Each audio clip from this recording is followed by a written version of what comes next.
Hey, and welcome. This is a TaFF video, thoughts and feelings. If you're not really interested in my thoughts and feelings, you're probably going to want to skip to the next section where I really go through the photography component of this. If you are interested, then what I talk about here is like considering other options and how I use photography to remind me of the importance of dismissing unhealthy automatic thoughts and really focusing in on the beauty.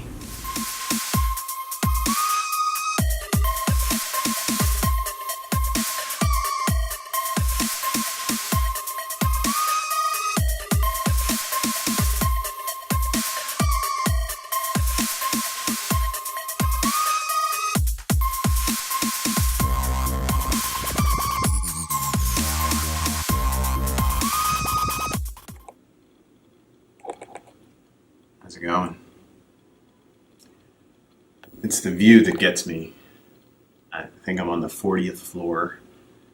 It's really breathtaking, but not completely for the reasons that you might think.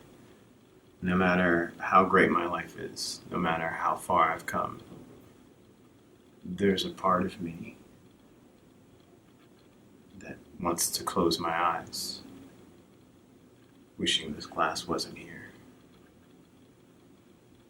and just float away. This isn't a cry for help.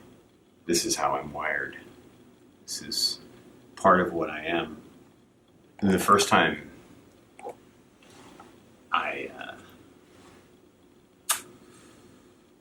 for starters, I don't want to tell you this story. It's a little bit uncomfortable, and I'm worried that I'll be judged. I'm worried there could have implications for people in my life who don't know these stories. But what's the point?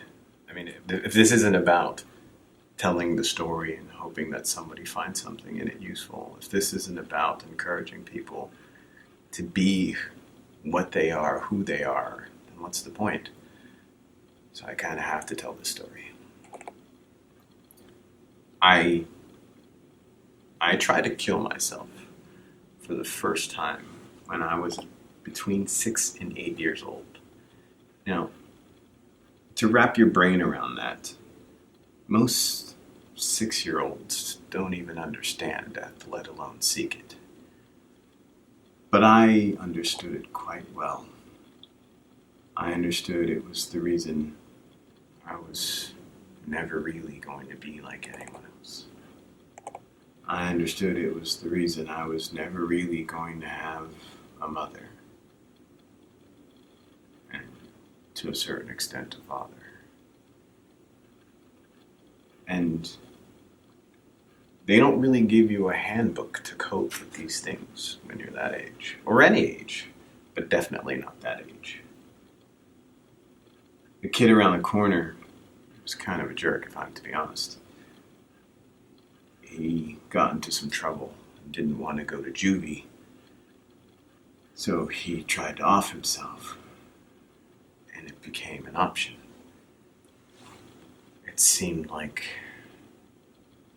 a way to deal with the pain. I mean, I don't know how to describe it to you in words that will make sense, but imagine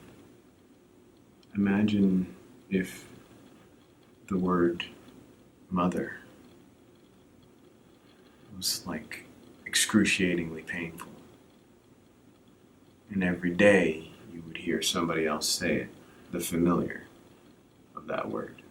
Every day you hear people say it, knowing that you will never say it. It'll never come off your lips. In the movie The Crow,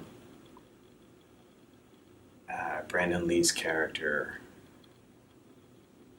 said to the mother who was a heroin addict, "Mother is the name for God on the lips and hearts of children."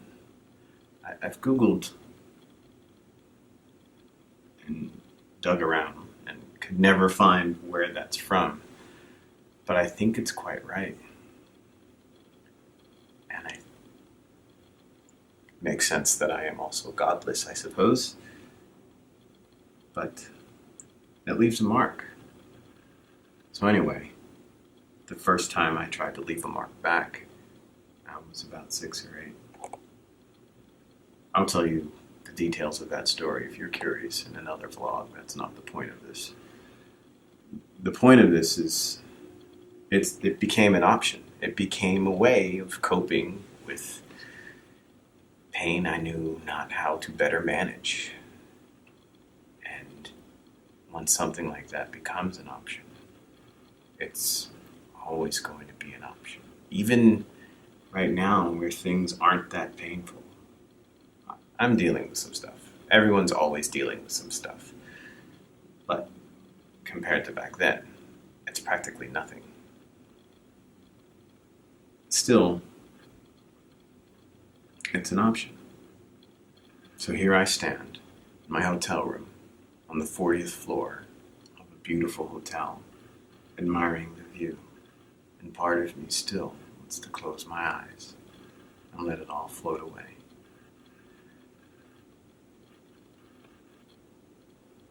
The thing to know is that while it's always going to be an option, it's not the only option. I have better ways of managing my pain now. I have better ways of coping.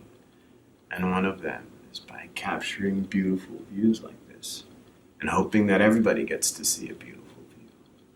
And dismissing that option as a bad idea.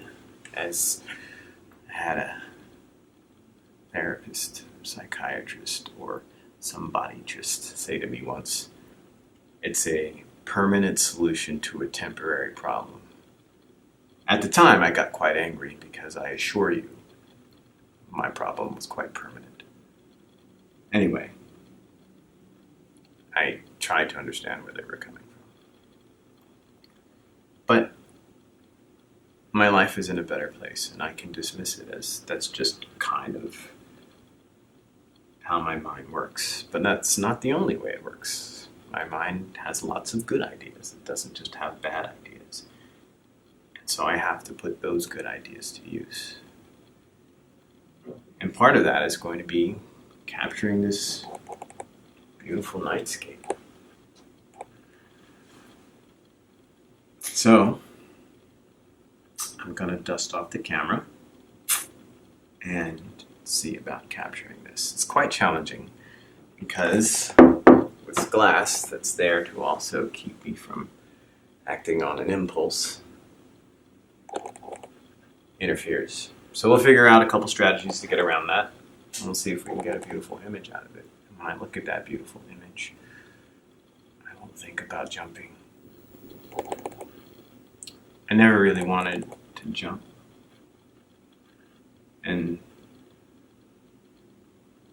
I don't think I was really trying to kill myself as much as practicing.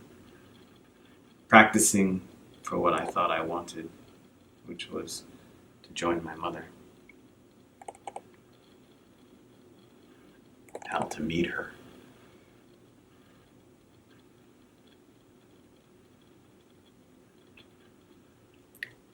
And practice other things.